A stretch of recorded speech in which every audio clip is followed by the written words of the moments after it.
Hi, Hi, Avery. how are you? I'm so good. You ready to talk about the Clean 13? I am. That's Adam Sandler's upcoming parody of this, right? Where he just doesn't even get out of his trailer. Did Adam Sandler do it? No, I'm thinking of Longest Yard. Yeah. He made a Longest Yard movie. Well, then he also made the Magnificent Seven, Ridiculous Six one. Yeah. Yeah, so like movies he saw when he was 8 years old, he just decided like I'm gonna kind of put the name on something and then just not really make a movie. By the time we're done talking about this, Adam Sandler's Dirty Dozen, direct to Netflix, will already be announced with Rob Schneider as the major. No, we're going to talk about Dirty Dozen today, Avery. We are. 'Twas my pick. This is an old-timey war flick released in 1967. Our oldest movie by a good margin. Yeah, it would have been like Manhunter before, probably. This is probably 10 years Yeah. earlier than that. So yeah, because it was, 67. 67, yeah. This is a movie that I saw a long time ago. We had this DVD pack of World War II movies, and this was kind of the one that stood out the most in my memory. Some other, just for you old heads, Kelly's Heroes was in there, When Eagles Dare, Bridge on the River Kwai, but I never actually watched that one. And this was the one where I remembered some very good things. I've heard it mentioned a lot. It gets referenced in pop culture a fair amount. And I was just kind of curious to go back and revisit it because there was like a couple kind of like Quick and the Dead. There was a couple set pieces I remembered, but most of the movie I had no idea. And I thought it might be fun just to have a little chat. Yeah, for sure. And I not only have never seen this, I thought it was a Western. Right. I don't know which movie of a certain number of men plus the adjective to describe them I thought it was. Maybe Magnificent Seven, maybe... Seven Samurai, yeah, Ridiculous who knows? Six. Or, One of those. I thought it was a Western. Yeah. No idea what this was, what's going on. Also, I think disclaimer beginning of the episode is we talk predominantly about newer, I'd say like 1980 and onward being new. Yep. And predominantly horror, but not as a rule. But the reality is we are not experts on 60s Hollywood. We've done some research. We're going to do our best. And we're going to talk about what we thought of this movie, but we are by no means historians of Hollywood. So I feel like we're going to be a little more out of our depth than normal in terms of who's known from what and who did which and all that. If we get it wrong, let us know. But just disclaimer that we are not Hollywood 1967 pros by any means. I have a little bit more context, but yeah, absolutely. I mean, we're very much coming at this as the perspective of people our age going back and revisiting this, right? Like it's going to be impossible to accurately reflect the context of what was going on. I want to do some guessing at that. I think that's half the fun of this is like, what was it like then to see this? Yeah, absolutely. In general, this movie is kind of somewhere between The Expendables and Suicide Squad of the time. I mean, this was an incredible assembly of actors at the time. I know enough to know that. To get Lee Marvin and Charles Bronson and Telly Savalas, Jim Cassavetes was big, Ernest Borgnine. Like this is the Expendables in terms of the cast. Like these is not a lot of like all prestige heavy actors, hitters, but yeah, these are all big Hollywood draws, and they brought them together to make this big, epic blockbuster. I mean, you often hear Jaws referenced as the first blockbuster that came out, I think, 8 years after this, and this is pretty much a blockbuster. Yeah, it doesn't have the same conventional beats that we'd come to know as blockbuster beats. It's like the proto blockbuster. Kinda. But it was like, yeah, this would be a great summer blockbuster movie.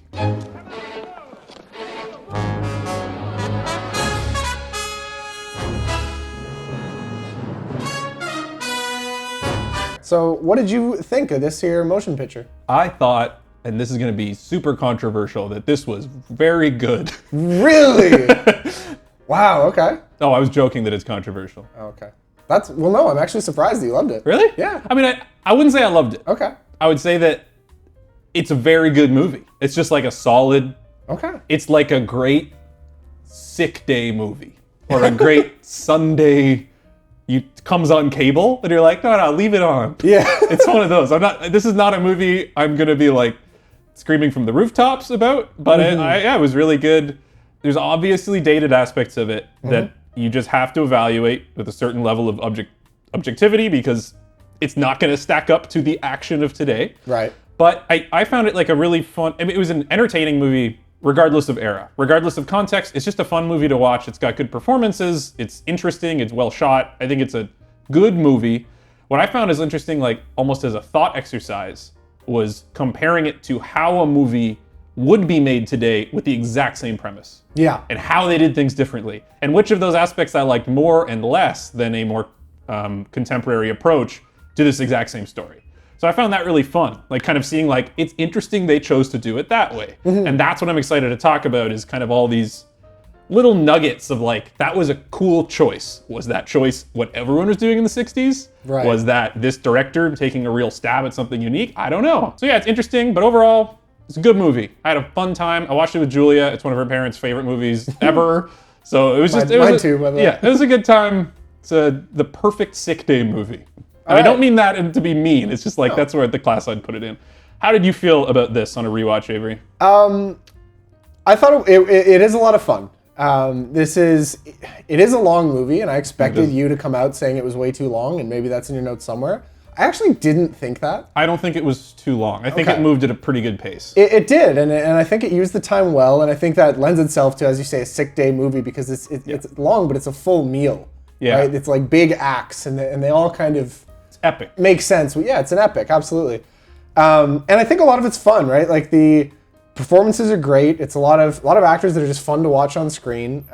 There's funny parts, there's very cute, entertaining parts, and then the last kind of 20, 30 minutes is genuinely very tense, even for me now, and I remember that from originally watching it. The part that I kind of got on a rewatch that I'm interested to talk about, that I don't think is quite a positive, I do think it's a surprisingly odd and confused script in terms of what it's trying to say. Like, I don't... You know that old story about, what is it, like the three blind men feeling an elephant? One of them's like, oh, here's the trunk, I think this is a snake. One feels the ears, I think this is a bird. I don't, but go on. I think you could watch this movie and pick out a few things and be like, this is a staunch anti-war movie. Or here's another one saying like, this is an indictment of like how the US government treated its soldiers. Or here's one that's just, this is just a romp and let's get those dang old Nazis. Right? And I think there's little bits of all of that. Yeah. And I don't think it quite knew, it didn't commit. And I don't think, I'm not going to like destroy this fun summer blockbuster for it by any means. But I think it's interesting to kind of talk about, and I'm excited to talk about kind of where it lands and how it sort of portrays like the good guys, bad guys, and the morals within it. I have a lot to say about this that we will address, I think, as they come up. Yeah. Because there's a lot of nuance to that. But I certainly agree, the way this movie tackles serious subject matter and unserious subject matter was very at odds with each other. This movie does kind of wander in between these two things in a way that's interesting, but definitely confused. Yes, maybe good, maybe bad, I don't know. Let's find out. Let's find out, and I suppose get into talking through it. I'm making you a straight proposition, and all I want from you is a straight yes or no. You talk, I'll listen. Okay? We talked about how moral ambiguity is going to be the focal point of our discussion, and then we talk about it later, except we're going to talk about it right now. Oh, yeah. Because the movie opens with a hanging. It's a prisoner of war camp in England, France? It could be anywhere. It might even be the U.S. I don't know, because it's pre-D-Day, because like the end of the day is D-Day. So. Anyway, it's a prisoner of war camp, a U.S. military prison. Yeah, not a prisoner of war, like Yes, US a military prison Yes. for, I don't know the exact terminology. U.S. soldiers that are imprisoned by the U.S. Army. Yes. And one of them's being executed, and it's very dark and somber and very upsetting. And like weirdly, almost like Kafka-esque in the way it's like just bureaucracy. Like everyone's just standing around, like going through the motions in a way that's dark. The priest is mumbling. There's prisoners screaming from their cells. It's very... It feels like routine. It's because we watched it on the show, but I was almost thinking like I was getting some Brazil, like this nightmarish bureaucratic future moment, right? Kafkaesque. And that set the tone for the movie that it didn't stick with. No, not at all. This tone does come up again, but not the whole time. It's definitely not like setting the tone for the movie. It's setting the tone for like 4 other scenes, and then the rest is not like this at all. So it's a bit at odds, but a strong opening. I was hooked, and the soldier's performance under the hood is very disheartening and upsetting. Oh, yeah. Like, you just see his breathing, and he's saying, like, I didn't mean to. You don't know what he did, but you get the sense that this guy...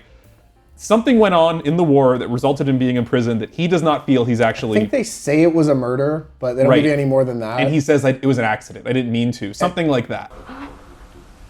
I didn't mean it. I'm sorry. And I'm sitting here expecting like, okay, here's where they come up and say like, or there's another chance. I'm putting together a squad. And they just hang him. Yeah. I'm like, oh. No, this guy didn't get that opportunity. No. So yeah, Lee Marvin walks out of here. Lee Marvin plays Major John Reisman. who's our main character. Lee Marvin is a guy I have seen in a couple things. I've seen him in The Wild Angels. He was a lot younger then. I've seen him in Westerns. I don't remember which ones. He's a classic old Hollywood tough guy. Yeah, and we'll talk about him a lot, obviously. But the movie starts with him going off from this execution to meet with the general, General Ernest Borgnine. Yep. I didn't write And down his name. I don't know either. But this is where they set up our Suicide Squad premise. Yeah. Do you want to walk us through what is the premise of The Dirty Dozen, Avery? So, and this was entertaining and sort of leads into the moral ambiguity thing, but because I was expecting this to be somewhat convoluted, right? But no, they get to it. Ernest Borgnine sits him down. He says, "You're a loose cannon, Lee Marvin, and we don't like you, so we're making you take this assignment. You're going to be given 12 prisoners. There's this castle where we know there's a bunch of German officers. You're going to go in there. It's basically a suicide mission. You're going to kill as many as you can. Yep. Any questions?" And that's it. Yep. That's all? That's all. And I was like, oh, that's really the plan. Eh? They're not like rescuing nobody. It's not like stealing into. It's just go murder a bunch of Germans and hope some of them were important. Yep. And the plan is extra unorganized to the point that the original proposition is not that this will earn the prisoners their safety. Right. It's that they still will have to come back to prison, but maybe this will seem like more fun. And then Lee Marvin kind of works on the general and says, you have to give them the chance at earning their freedom, or else they're not going to cooperate. And the general doesn't agree, but he says, I'll consider it. He capitulates a little. He's like, well, if they really do well, then it's like, well, who's going to say if they do well? It's an interesting little conversation. Who's to say whether they really distinguish themselves or not? You can leave that decision to me. And you're definitely prepared for him to renege on this. Oh, yeah. Absolutely. And I got to say, I loved Ernest Borgnine. He's so good. He's I don't think I've so ever good. seen him before. He's just Mermaid Man from SpongeBob is how we knew him. Don't worry, good citizens. Nothing will stop me from defeating the evil. Let's talk about Lee Marvin. We'll talk about him throughout the thing, but he is like Mr. Charisma. Yeah. You can't take your eyes off this guy. The way he talks, the way he sits, his little tiny mannerisms and movements. I wrote on this scene, he feels like a contemporary actor. Yeah. He feels very much more of the modern school of acting. He's very nuanced, it's subtle, and he does things that I feel a lot of actors from this era, from the movies I have seen, which is not a wide variety, typically would shy away from, because this era of film was still more closely tied to theater. Not fully, but there was definitely less of the modern approach of super subtle, keep it play it really down. I think Lee Marvin was kind of ahead of his time for that. His performance is very nuanced, and it felt like if you dropped him in a modern film doing this performance, he would not stick out. No, he would I not agree. feel like a guy from an old-timey movie. He'd be like, that guy's just giving a great performance, and that stuck out to me. Since I'll have to assume that we're over here to try to win the war, I don't think it'd pay to advertise the fact that one of the men that we're working for has to be a raving lunatic. Now that's enough, Major. So yeah, he accepts the mission, although they're told it's not really an option. You're volunteering, is I think what they say. Yeah. He goes off to the prison to meet the 12 inmates who line up. The opening credits are great. Yeah. The credits rolling by all the heads as they announce all the names of the Dirty Dozen. This movie loves counting. It There's does. 10 different times where they're just like, here's all of the things. Just Jefferson, RT. Pinkley, VL. Gilpin, S. And they give the most pathetic march yeah. I've ever seen. It got a laugh out of me because it's like one guy's literally not trying. Or Franco. I keep calling him Falco. Franco just doesn't even walk. The rest are just dragging their heels. So, it's the initial scene of Lee Marvin needing to prove to them he's the badass. He beats up Franco for being disobedient, and the rest give us a proper shuffle. And this, I wrote it down in my notes. It's like, wow, you just curb stomped a prisoner and told the guards to look away. But I'm just like, It's the 60s. It's the 60s. It's fine. What you see, Sergeant? I saw the Major attacked by the prisoner, forced to defend himself, sir. You realize that immediately the prisoners see Lee Marvin the way he saw the generals. Yeah. Right? It's already playing with that expectation. And it's like, they don't get that he's kind of on the level yet. They're thinking, here's another snooty officer who's going to tell me what to do and doesn't understand what's going on. And Lee Marvin, I think, quickly demonstrates to them he's got a little more charisma, a little more sass. He's a little more like actually understanding of their situation. The way he like kind of takes the rope and runs with it when they like start chirping him and he just like engages in a way that like military guys don't. Look, you little bastard, either you march, or I'll beat your brains out. Understand? Yeah. And you just get it right away. You're just like, I see what they're seeing. I think this feeds into the next several scenes. He does one-on-ones with all the prisoners. Yeah. And we'll call it a couple if you want to address them. But like overall, his demeanor is always very candid and he feels very genuine. But he never sits one of them down and is like, look, I know this sucks. Like what I would do if I was him in the situation, I'd want to be like Mr. Honesty and be like, let's put our feelings on the table. Yeah. You don't deserve to be in prison. It was a crazy ruling that got you here. This is a chance. You guys should take this. He doesn't do that. No. He's like screwing with them. He's being like sassy because he knows that will appeal to them more than someone who's trying to come off earnest. I would fail immediately because they'd be like, "Who's this guy? He doesn't know what's going on. Like he doesn't understand he's combat. An idiot, he's gonna get us killed. Exactly." Whereas he's Lee earning their Marvin, respect more so than convincing. he them. doesn't say what you think he should say, and then you realize that was him brilliantly navigating the situation. He's written very smart in a way that makes. I mean, it would be so easy for them to just be lazy about how this all comes together, and it isn't. You believe it the whole way through, and a lot of that is his performance. Absolutely. Anyhow, he had it coming. Yeah. But you only made one mistake. You let somebody see you do it. Any other one-on-ones you wanted to call out? I mean, the only, I think, one that really stands out is Telly Savalas as Maggot, who's just absolutely insane. And it really stretches, it's the only part of it that really stretches believability, because you kind of got, like, we only really get into about 6 of the actual Dirty Dozen. 6 of them, you don't even learn their names by the end of the movie. But for the 6, 5 of them are, like, maybe wrongly accused, maybe just kind of a hothead, and whatever, and you kind of get why they're picked. And then Telly Savalas is just like, I was told by God to rape and murder all those women, and it's like...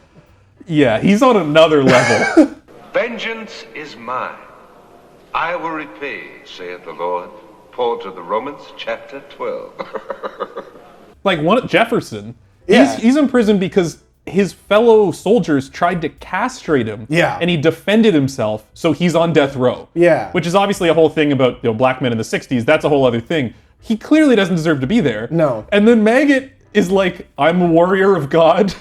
I will do this again. All of you deserve to be punished. It's like, don't take this guy. Just pick anyone else. There's so many prisoners. He like gets in a fight with one of them, like right, with Jim Brown, like right away. I have issues with Maggot. Let's talk about him later. He's a good catalyst, but the scene where he's talking to Lee Marvin is just kind of like, oh boy. It's like, you're good at, I feel like you could just go with 11. Like, You're talking about how you would have done a worse job. You at least would have said, like, no. We can't take him. It's better to go with 11 than to bring this crazy guy with us. The Lord gave me that woman and told me to chastise her. And then he told you to beat her to death, huh? I only do what I'm called on to do. So training begins. The team is selected. Our team of scoundrels and also Maggot are selected. And they go off to training. Their first assignment is to build houses, build huts, and put up the fences of the compound. It got very Looney Tunesy very quick. This was a weird tonal shift for me, for sure, because you go from like, all right, if you do this suicide mission, we won't hang you, to like they're painting each other's hands green and like falling off There's ladders. like slapstick timpani, like boom. And it was like, it was entertaining in and of itself, and it was fine, and like the point of it is that you're kind of getting endeared to these characters and getting invested in them, right? That's the next hour of this movie, is just them getting up to hijinks so that you like them, right? Yep. And it works for that, but this was abrupt. It is Looney Tunes. I think the soundtrack doesn't help because the soundtrack throughout the movie is one of the weaker points for me. I agree. Because I think it's also a product of its time. It's just all bombastic military marching band music, which suits the setting. I'm sure most movies of this genre, of this era, look and sound exactly like this. Yeah. But this movie felt like it was doing so much to be a little more contemporary, and then the music just like, I felt like it was dragging it back in time. And this music was the worst case of it.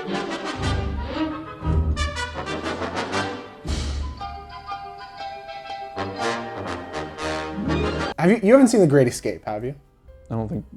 I think I was like 5. Okay, so it's a very similar movie in that it's a World War II movie, came out around the same time with also a really great ensemble cast. Charles Bronson, right? Charles Bronson's in it as well. I don't want to talk about it too much, but that movie used music incredibly well. Okay. And that was something I clocked as like a major difference, whereas that movie has like a really iconic like that's the Great Escape music.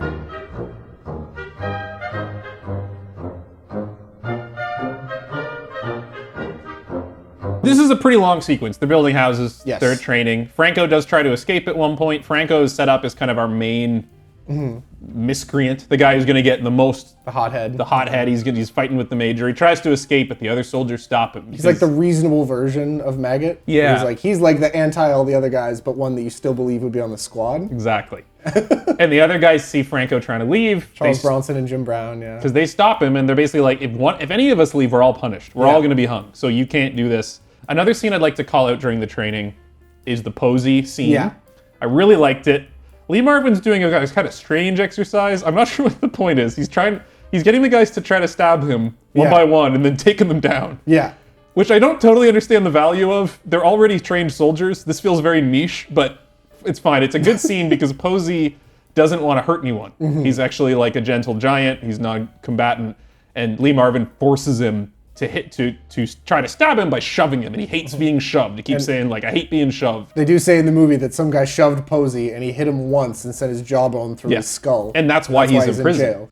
I only hit him once. Only hit him once. And drove his jawbone right through his brain because he pushed him.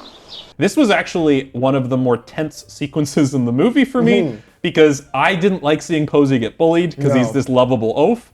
And also, I thought Lee Marvin's being a little too overconfident here, because he could just get stabbed. But it was a great little sequence, and it showed the camaraderie of the soldiers kind of coming together.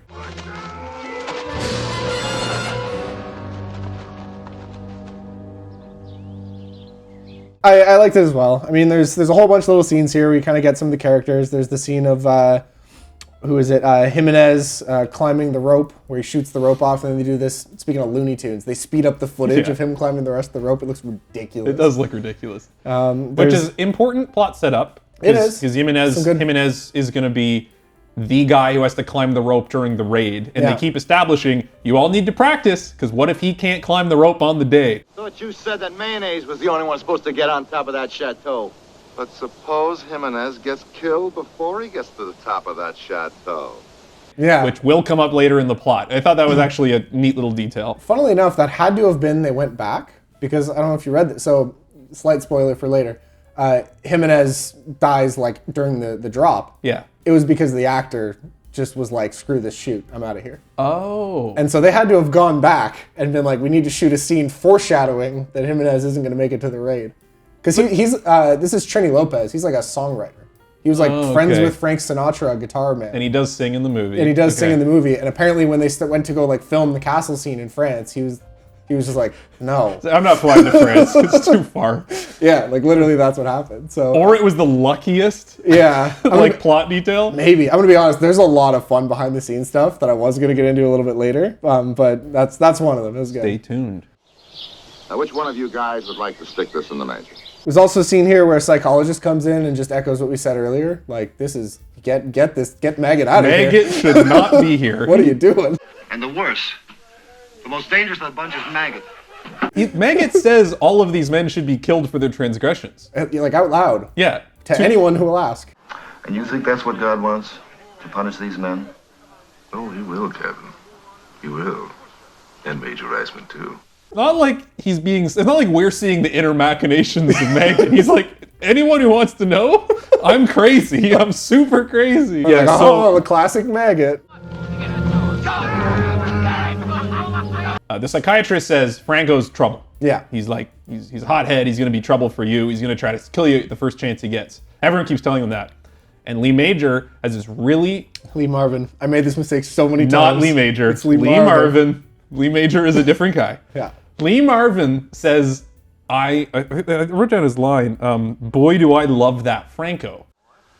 Boy, do I love that Franco. Yeah. Because Franco is the perfect foil for them to all come together. Yeah. Franco is the reason they are gluing as a team, and the Major is making Franco hate him so that they all come together under camaraderie, which I thought was a really good detail that I actually didn't expect. It's another thing where like Reisman is ahead of me. He's planning this better than I would have, which I think is the sign of a good script. When the script is like doing things you wouldn't think to have done. And using Franco as a foil to get camaraderie is an interesting step in his whole plan. What's this about refusing to shave? Who is refusing to shave? We are. Who is we? We! Throughout this whole middle section, it is long, and I'm sure that some people who would go watch this movie would be like, cut 40 minutes out. And you could.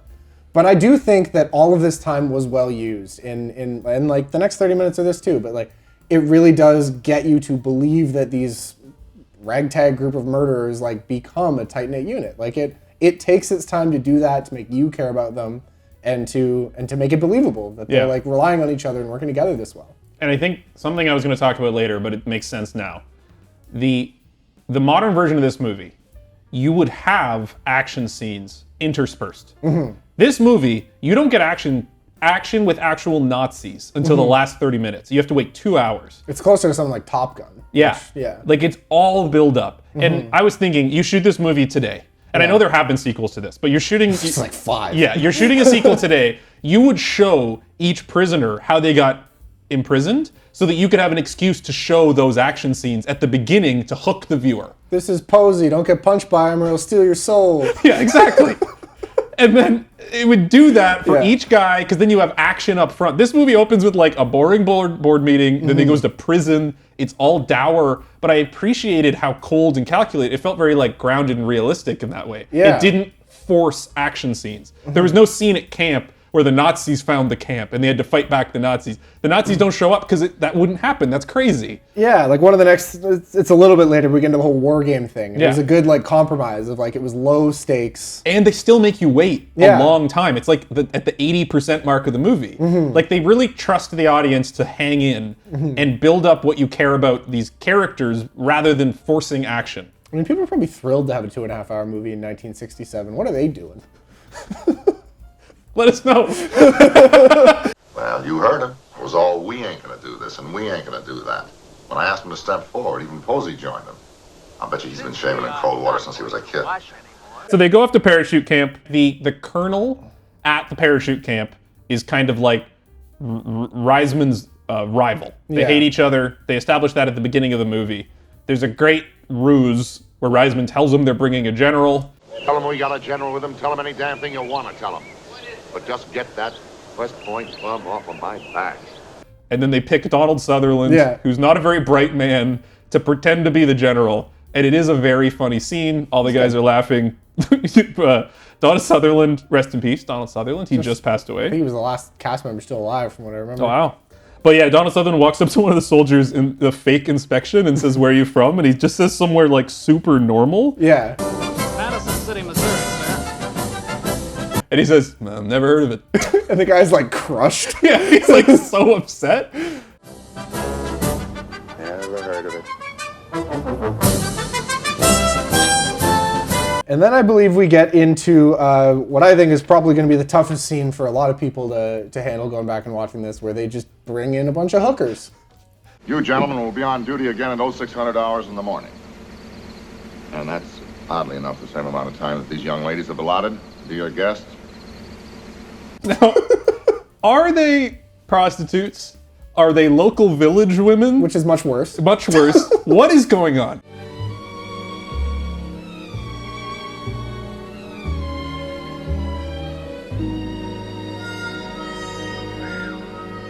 The Major brings a truck full of women of all age. Like, some of them are like 70 years old. I don't know who these ladies are. I don't know if they're locals, if they're prostitutes, whatever. And he basically gives them to the men with a bunch of booze as a present. And then he parks Maggot up in the guard tower with a sniper, because Maggot doesn't approve of this, because obviously he's the bad guy, so he doesn't approve of hookers. There's a lot to unpack here. It's a little crazy that they just gifted them the women, but I know this happened in World War II. Yeah. Whatever, it's a thing that went on. Presumably they don't show anyone having sex. They show them dancing. Yeah, but they show them dancing. It's like nothing's portrayed as explicitly non-consensual, right? It's like a gala. It's like a not dance. great. No, it's definitely weird. Yeah. Bobby, they're filthy. They may be, lady, but they sure do mean well. Yeah. The weirdest choice is you got Maggot. Maggot, who has said, I will kill and assault women and all of my fellow soldiers, and I am a soldier of God and I'm crazy. Yeah. You bring 20 women to camp, and then you put them up in a tower with a sniper rifle, and then he's like screaming how they're all gonna go to hell and they need to be punished to eternity, and they're like, Maggot! I saw those filthy strumpets. You're turning this place into a bottomless pit of vice. It's like a Simpsons I'm like, bit. get him out of there! He's gonna kill everyone! They'll suffer eternal damnation because of you, Major. Keep your mouth shut and your eyes open. It really is like a Simpsons bit, like where it's just like nobody's taking him seriously, like nobody's even listening to him. No. It's so funny. This feels like one of the most 60s things. Yeah. Is a guy is like openly stating he wants to harm women. Yeah. Then you bring a bunch of women and you're like, well, don't worry, we put him up in the tower with the sniper. So rifle. they say that. He's like, well, we made sure to put him on guard duty for this. And it's like, well, that's solved. Just up there with the sniper. the only one armed. And they're like, get up there, Maggot. And he's like, I'll kill all of you. I saw those filthy strumpets. The scene after this, the evil colonel Yep. from Parachute Camp. I don't know what it's called. I'm going to keep calling it Parachute Camp. Yeah. He shows up at their compound, starts swinging his dick around, and basically says, like, you're up to no good. I want to know what's happening here. I'm pulling rank. And the major's not there. Right. So they let him in. They disarm themselves. It's very awkward. He's going to, like, shower them as, like, a public humiliation thing. Yeah, it's whatever. He's just military trying to make a stuff. point. This man is now going to demonstrate the proper procedure for shaving and bathing in the field. Yes, sir. Right, soldier? No, sir. And then the major shows up on a roof and starts shooting at them. Just with shoots his- 100 bullets all around them. Yeah. And then tells all the men to rush them and disarm them. And I'm like, someone's gonna get shot, though. No, that just works. All the guys who have guns are like,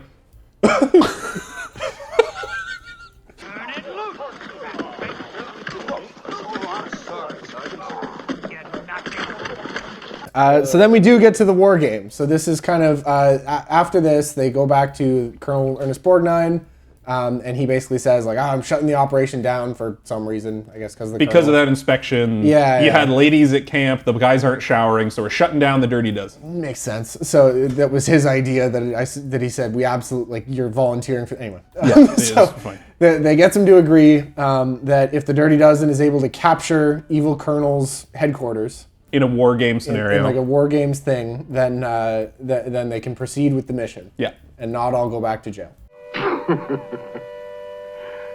That I'd like to see. So would I.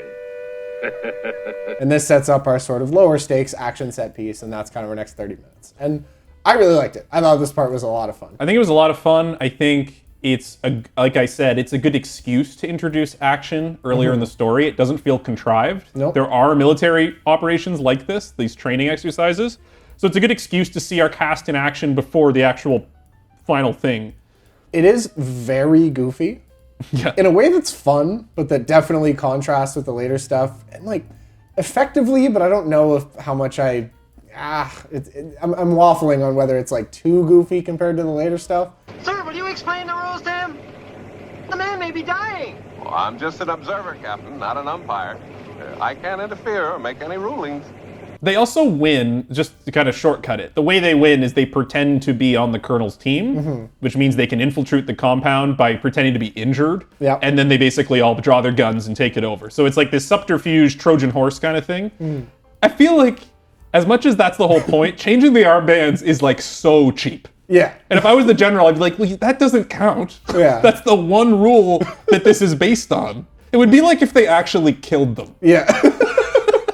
It'd be like, yeah, that's not the game, though. Like, anyway, it's fine. Fine. I appreciated that Ernest Borgnine, General, saw what was going on and got into it. He's like laughing and he leaves. Oh, that was my favorite part of this, and I got to give a lot of credit to Ernest Borgnine, is because like he's just face acting. Yeah. For like several minutes here, they're just holding on him as basically he figures out exactly what's going on. The Colonel doesn't, and he goes through like, yeah, I'm just gonna Yeah, watch. he's like, let's let I'm this gonna go out play for a out. smoke. Let's see you guys settle things up in here, Yeah. and it's great.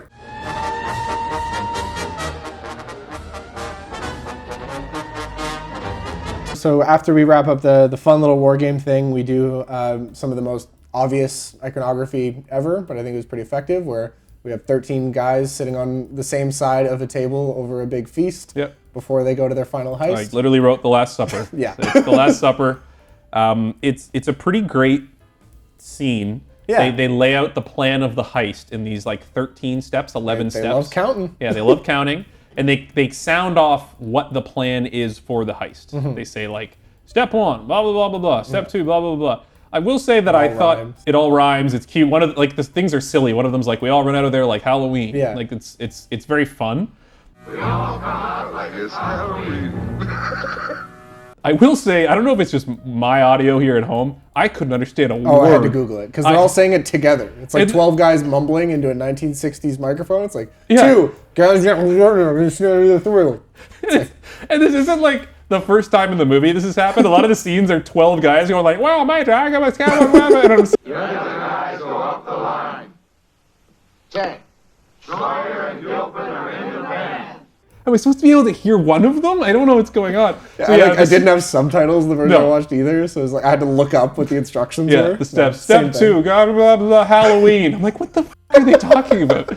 Think we stay in the drive. 6. The major gives the rope a fix. I was like, I really hope me enjoying the finale doesn't depend on me memorizing these steps, because I have no idea what the plan is. It didn't. It didn't, because the plan goes awry immediately.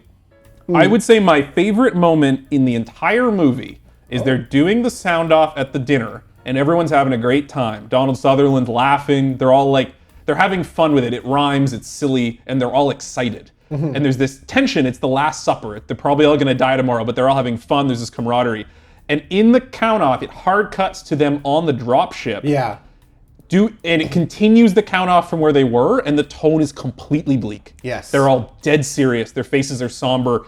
It's not fun anymore. It's not funny. And I like, talking about it gives me goosebumps. That was like the most effective part of the movie for me. I like that of a lot, showing too. the two sides of this movie. And we give this movie a bit of crap for playing with the Looney Tunes mixed with real war scenarios. That scene was the one that perfectly brought those two things together for me. No, I agree, and that I completely agree. This was one of them that, and this whole scene of them in the plane was one of the tensest moments. I really did like it. 3. 14. 0. Well, it's funny. I mentioned earlier that Jimenez's actor Trini Lopez exited due to contract differences. You've been looking for Jimenez? Ed, we found him hung up in an apple tree. His neck's broken. Despite that, I thought it was great. Like, I thought this was really effective. Like, okay, and I want to say, not only did he leave because of contract differences, they go out of their way to say he got stuck and hung up in an apple tree. I forget the exact thing. His most famous song was like Apple Tree. Like, it was like a direct dig. Okay. Despite that, I thought it was so effective for just immediately setting the stakes. No one's died through this whole movie. No one's even been in danger. And they're like, someone died and we're not even here. You mean he's dead? That's exactly what I mean.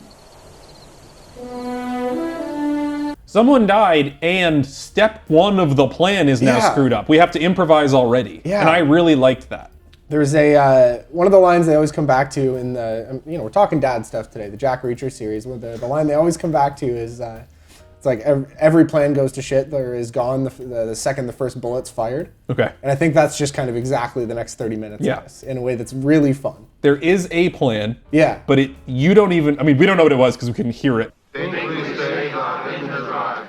Yeah. But it presumably did not go at all. A lot of things go wrong, and it's not like poor planning. It's not like crazy coincidences. It's just very reasonable stuff to go wrong. Yeah. And like stuff you couldn't have planned for. Except for Maggot. But we'll get to Okay. that. Yeah. Oh, what a thought! I saw those filthy strumpets. Jimenez is hung, which bummer. And then they all kind of set up around the building. And then Charles Bronson and Lee Marvin put on Nazi outfits. They like kill some guards. They put on Nazi outfits and go in the front door. Yeah, because as I said, Charles Bronson does speak German, not perfectly. So he is nervous that his German's gonna break. And even has a line at one point, those two guys that walked by us, I don't understand a word they said. Yeah. So he's not like fluent. You know those two guys walking down the stairs? Yeah. I couldn't understand the word they said. Just act mean and grunt, huh? Yeah. But he can get by. Lee Marvin speaks no German, so Right. he's just pretending, and they infiltrate while the rest of the team kind of get all set up. Some guys are set up at a machine gun, some guys are set up at a grappling rope on the side. There's all these different moving parts going on. They go in, it's this beautiful home with all these Nazi officers. Great set. Yeah, it's I'm really sure a fun. real location is beautiful. Yeah, absolutely. Charles Bronson and Lee Marvin, the plan sets up. Donald Sutherland's out front with the car, like everyone's going around, and they really stretch it out, man. Like before the first shot is fired, before anything actually goes wrong, there's just so much tension being built as they're like encircling the building. Is great. It was a fantastic. They're grappling up the side. There's a guard on patrol. They keep having to like pull the rope up when he walks by. They forget the rope. He doesn't notice this. All kinds of little tensions. But I guess where we kind of get to is there are a number of soldiers that actually infiltrate upstairs while Lee Marvin and Charles Bronson are downstairs in uniform. And there's a bunch of guys set up around the place. I don't know what the plan was exactly. One of the guys is up on the roof but gets stuck because his foot goes through the attic. The plan is kind of going to crap. He's trying to take out the radio. They obviously send Maggot in first because why wouldn't he? And the movie starts and you're like, they're gonna bring a killer and a rapist who's like super evil, unapologetically evil.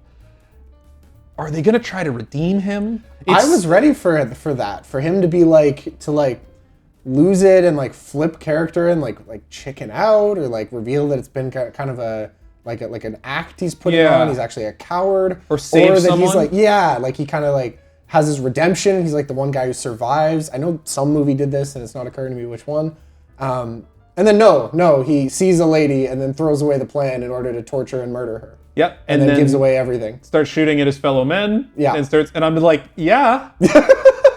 Of course he did. It's just I was so mad at the movie. Yeah. I'm like, it's been the most obvious hole in this plan, and then the first thing that happens is that hole happens. I mean, maybe that's the realism. Maybe Lee Marvin didn't have any say in taking this guy. Why don't you let me weed out the real morons, especially Maggot? Look, I didn't pick these men. The Army did, remember? And I didn't pick the assignment either.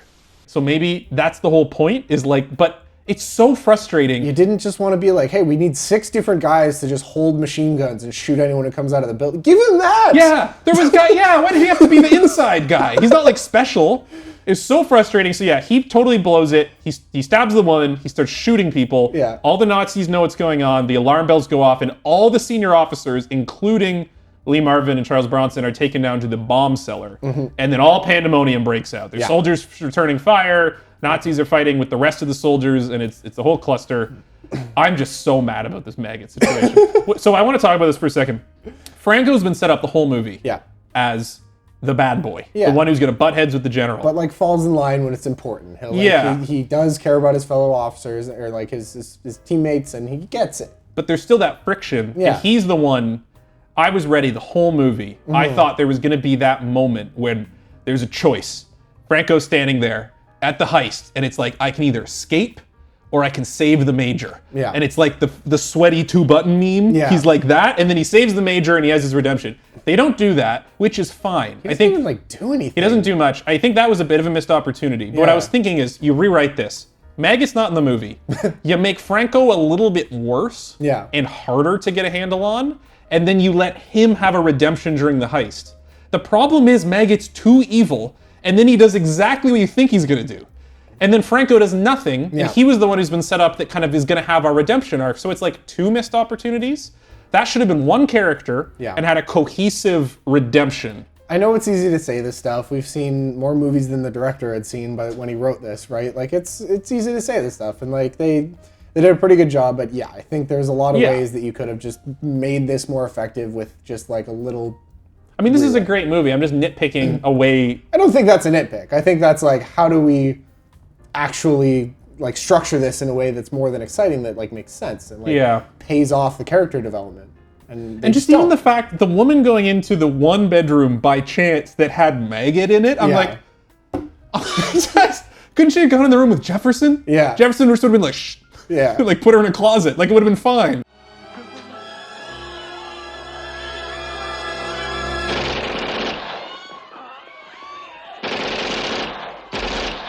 People start dropping. Donald Sutherland was sad. Yes, he dies.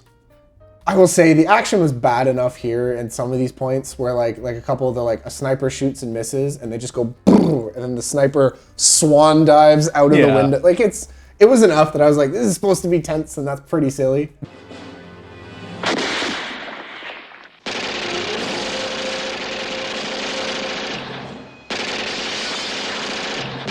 That is the thing that I said I would say I missed the most about a modern movie. Yeah. Is if this movie just had a little bit better fight choreography, a few blood squibs, a little bit more realistic gun violence, I think this holds up way better. Yeah. But it felt like a black and white war film.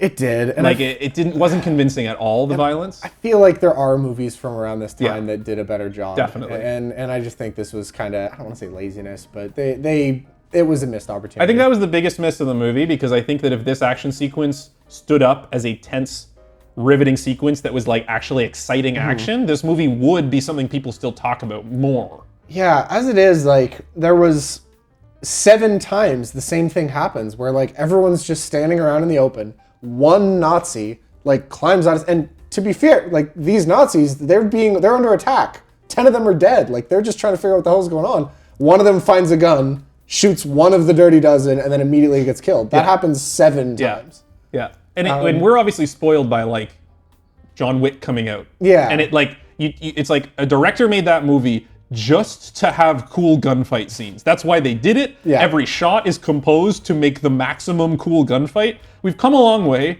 I still think they could have done better relative to the time. I think so too. And it's just having a little bit like more payoff, like more reason. Like yes, it is stressful that all the Dirty Dozen are getting picked off slowly here, and like there's a couple of scenes that are kind of effective, but it's like it's just the same thing keeps happening, and it doesn't look that good. It missed those big like moments. Yeah.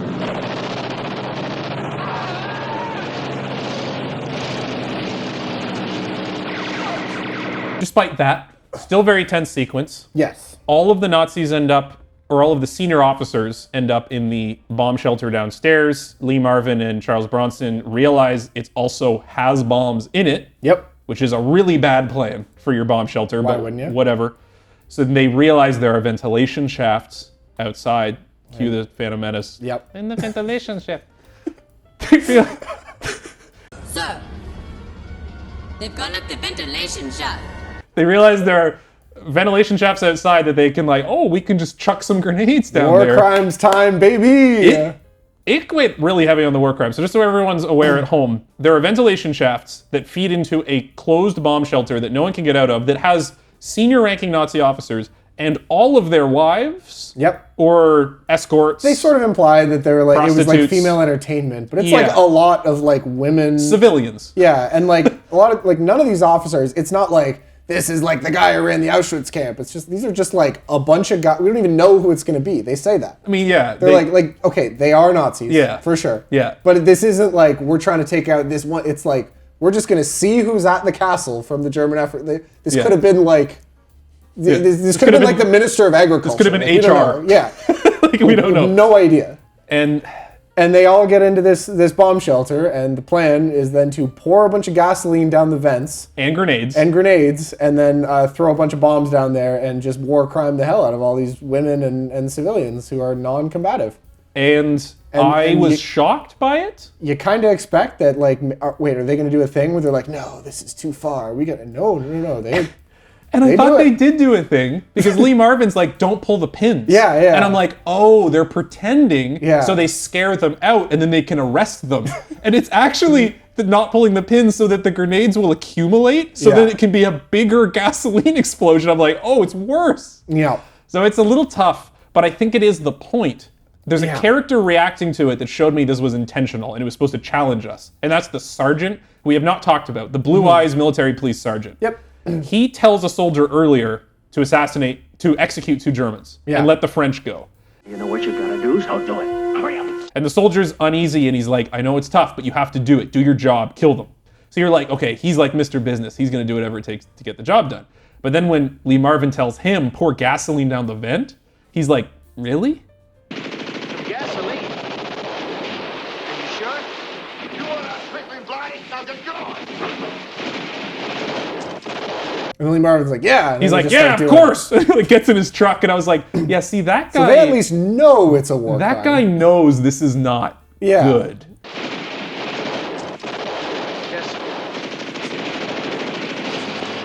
Anyway, and then they steal a truck, they drive away, some more stuff goes on, some more cool action. Some of the stuff with the vehicles I actually thought was really good. Yeah. The two guys steal the boat and then just immediately get shot. There's good miniature work as things are breaking and exploding. The bridge crumbles. It was a good little miniature of like the car falling in the river and the house collapsing at one point. So we end up with it's the sergeant and Lee Marvin and Charles Bronson and Franco just getting out in the truck. It's just the four of them, and then Franco with the yay, we made it, and then of course gets got. I do wish there was like one other random, like, because it kind of felt like it was just the three main characters at the end. Yeah. And like Franco would have been the fourth and he died. Yeah. I wish one of the guys they never even like talked to was on the truck. Because it would have just made it feel a little more like realistic that it wasn't just the main character. And Marvin's like, who the hell are you? One thing before we move on from the fight, I need to commend the movie for is that I could see what was going on. I have this. Okay. Game of Thrones producers, watch this shit. Yeah, they figured it out. Turn the lights on. 1967, they already figured it out because this is a night combat sequence. Yeah. In a modern film, I'd be like, I can't see. It's like, I know you just have a spotlight on him and that's not what night looks like. I don't care. I don't care. Do it anyway. You could see everything clearly. So even if the action wasn't perfectly choreographed, I was like, I can see everything. It's like, I understand it's nighttime, but I can see. Anyway, yes, this was in my notes. I'm really glad you brought it up. And I also need to remind my editor self to not forget to insert the clip of Lee Marvin pretending to understand the guy speaking German to him, because he doesn't even try. Yeah. The guy speaking German, he goes like, yeah, he goes like, and I'm like, Lee Marvin, you're undercover. You gotta sell it like a little bit better than that.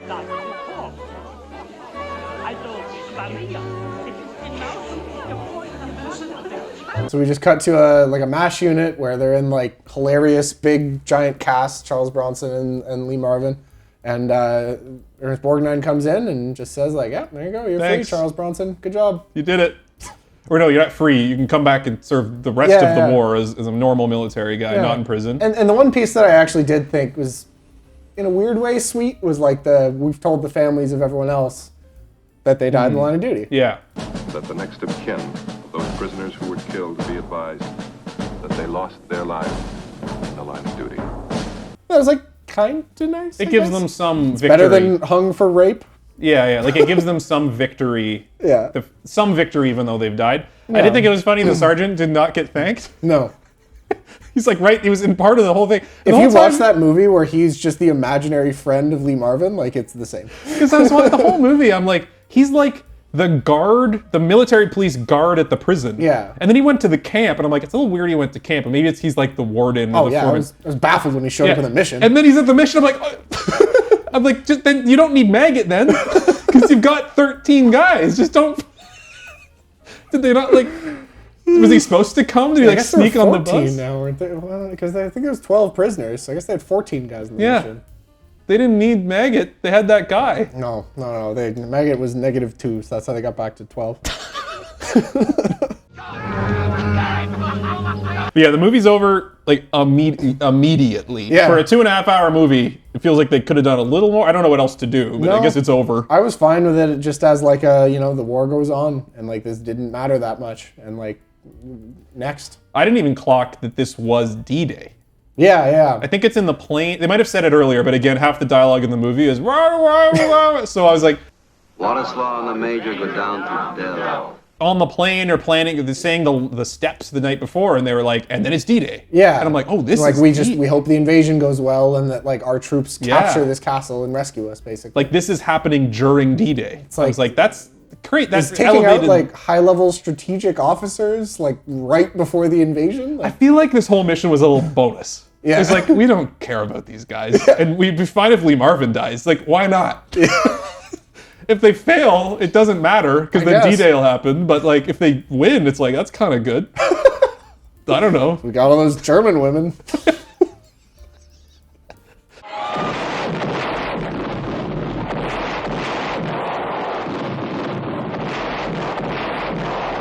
The biggest thing we've talked a little bit about the moral ambiguity, and I want to get into this because like I think that it worked better for you than it did for me. I think that I think I said at the start that you could kind of pick out certain parts of this movie and be like, this movie thinks that this is a straightforward movie where the Germans are the bad guys and we're getting them. Yep. And that doesn't quite translate to today, but in the 60s, it was enough that they were Nazis and setting a bunch of them on fire, like, we win. Good. You could also interpret this movie very much as like the American like soldiers are just like insane. And like they're basically all like prisoners and war criminals and like that are purely like self-righteous and justify whatever they do as like important to the war. You could also treat it very much as it's like the leadership sacrificing the little guys, right? Like, and I think that's probably the closest to what the director envisioned. That it's kind of like that there's all these casualties coming from like stupidity up high and like a pettiness. critique of the bureaucracy. Yeah.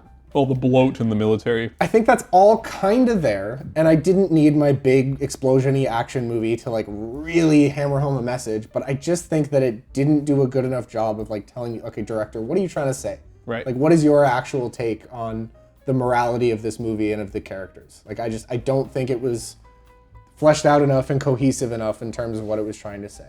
Yeah. And like, that's not a huge deal. No. But it is how I felt coming out of the movie.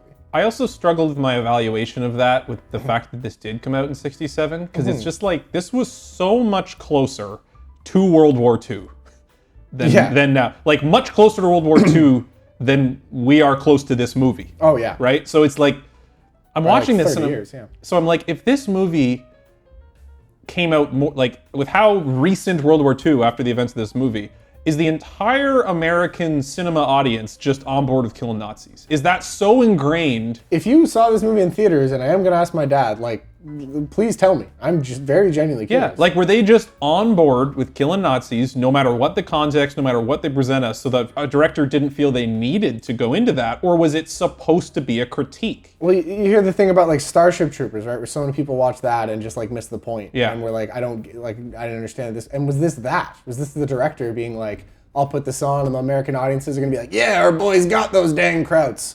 But actually, I'm trying to say that this is horrifying and, like, a war crime.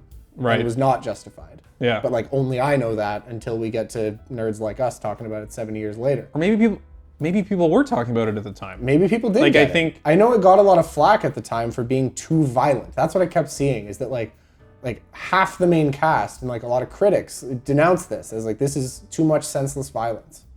And it wasn't specifically that it was like morally questionable violence. Yeah. It was just like too many people died on screen, too much. Yeah. And like that was surprising, and also like do you mean that the war crimes were too violent, or is it just like the Americans that are being killed? Yeah, it's I honestly unclear. don't know. This is something that like we aren't going to solve. No. I would genuinely love to hear feedback in the comments from people that maybe know more.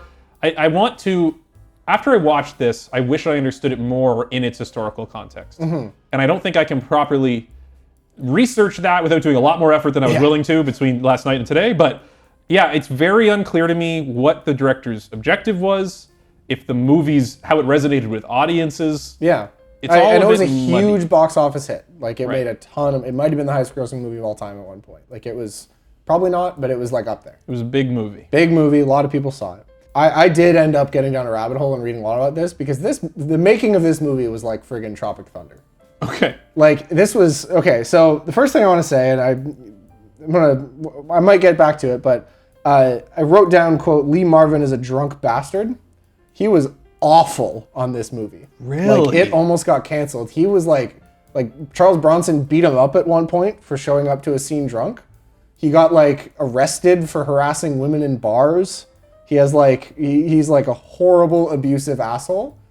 He's gonna f up my MVP. Oh, yeah, no. So, well, I'm spoiling. I stripped him of his MVP. That's what I actually wrote down later, so we'll get to it. But you know what's weird? This director, I think, directed the original Longest Yard. I think so.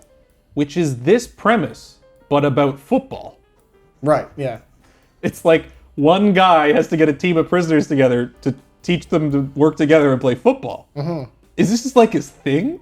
Yeah, I think he also directed Whatever Happened to Baby Jane, which is like the exact opposite. I love that movie. Yeah. It's really good. It's a horror movie. Right. And it's super creepy and really well done, and I would never have guessed was made by the same guy. Yeah. So clearly a talented dude with like stuff to say.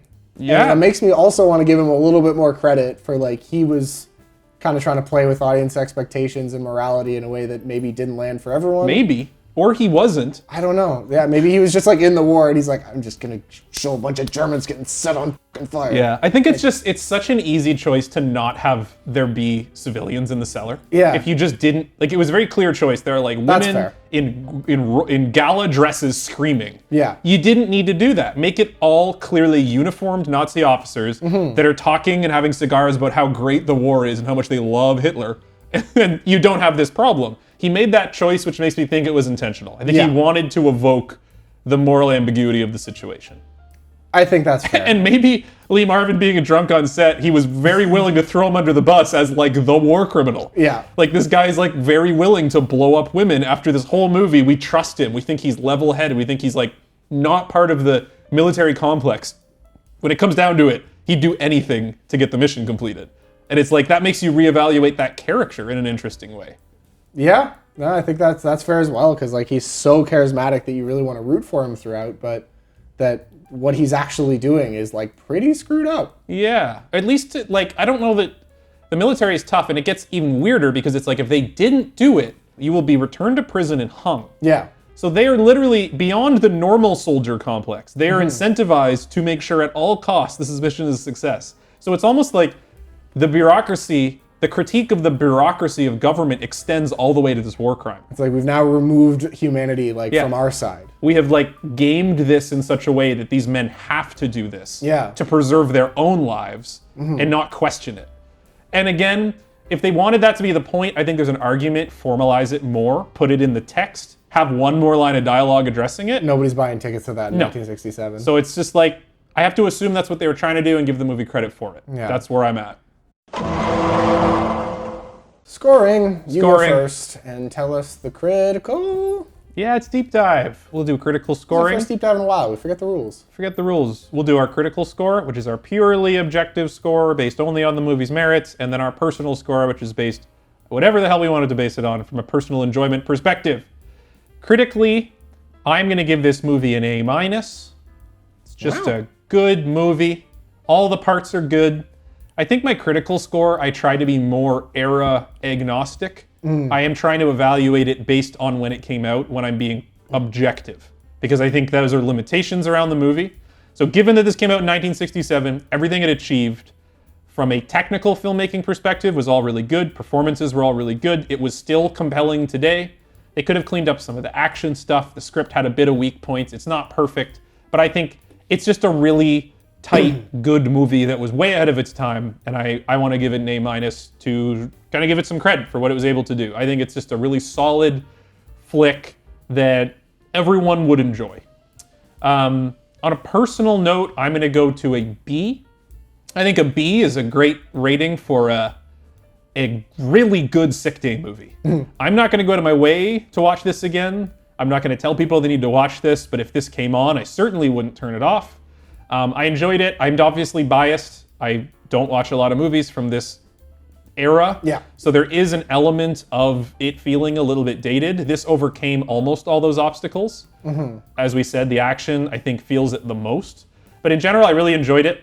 I'm going to give it a B. It's certainly something I would watch again, but it's not going to go up into my top of the top list. And if I do compare this to other war films I have seen, this is not amongst the best, but it certainly is one of the war films I've ever seen. It's not the worst by any, I've seen a lot worse movies than this, but it's not going up with the Saving Private Ryans for me, which I would say are very close to being a perfect war movie. Or Band of Brothers, which is a show, but those are perfect and exactly what I want from war media. Yeah. This is not that, but it's still really good. So I'm gonna go for B.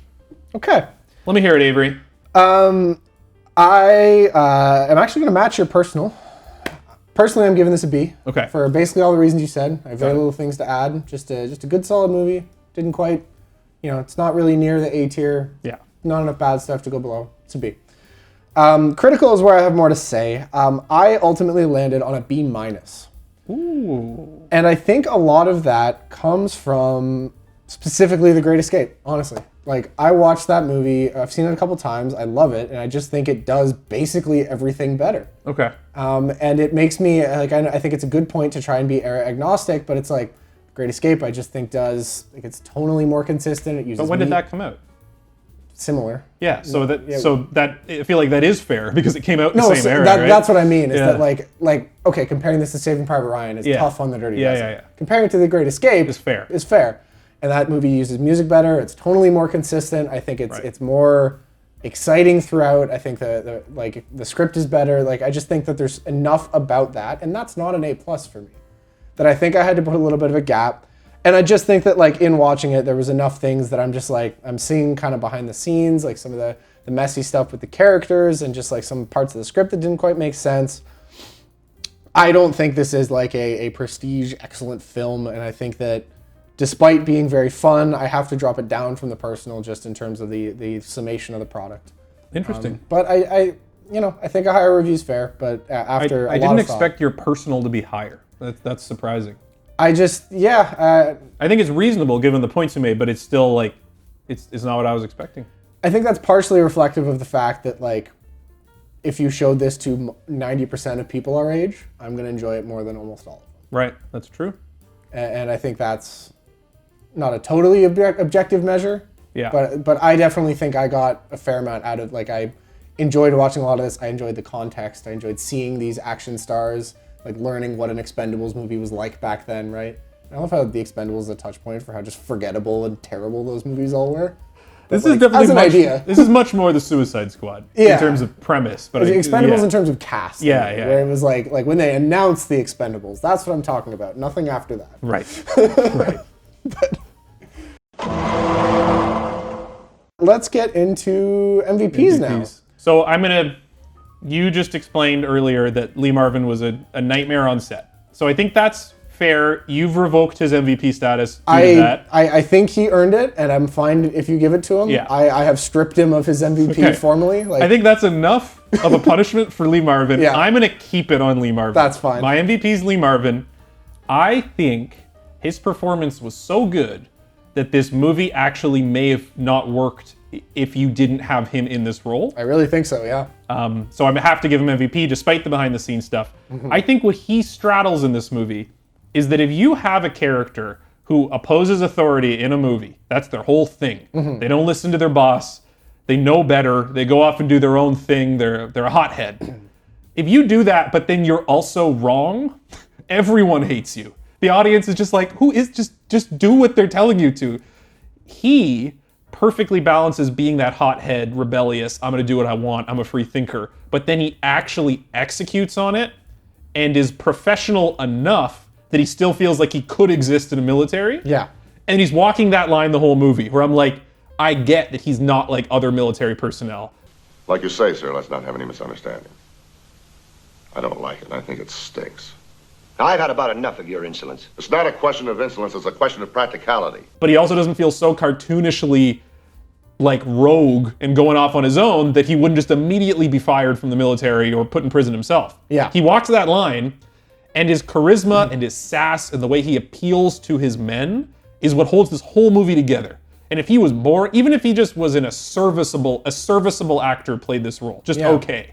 The movie's not interesting. Yeah, absolutely. And even just someone with like a little bit less going on behind the, I even think like a Clint Eastwood, like a really good actor could have just like not been compelling enough in this role. Yeah. And, like made you believe the whole spectrum of who he is and what he needs to be doing. I totally agree. The way he walks around, the way he holds a gun and sits, there's almost this like effeminate nature to him where he's very comfortable in his own skin. He has a swagger to him. He has this like not just macho military buzzcut man vibe. Mm-hmm. He's almost a little bit more free-flowing and open-minded and knows how to appeal to his fellow man. This movie gets touted as like the testosterone you movie. go read like the IMDb reviews, every single one is like, back when men were men, good old-fashioned action. And I think that's a disservice. I think Lee Marvin and a lot of the cast bring a sensitivity to this that I didn't expect, a vulnerability, and like a willingness to not appear like macho heroes, but to be like real men in this situation doing their best. Yeah. So I'm giving it to Lee Marvin. I think he tied the whole movie together. but he seems like he was a nightmare behind set. I mean, I couldn't understand half his lines because he talks like. I mean, Well, I can't think of a better way to fight a war. Marlon Brando's the same way. Like, great actors aren't great people very often, and that's fair. I am going to be stripping him of his well-deserved MVP. Honors. Yeah. So that'll show you, Lee Marvin. But as a replacement, there's a few candidates that I think would be valid. I mean, we talked about Jim Cassavetes as Franco. I think he was good. He got the Oscar nom. I don't think I liked him as much as the other two.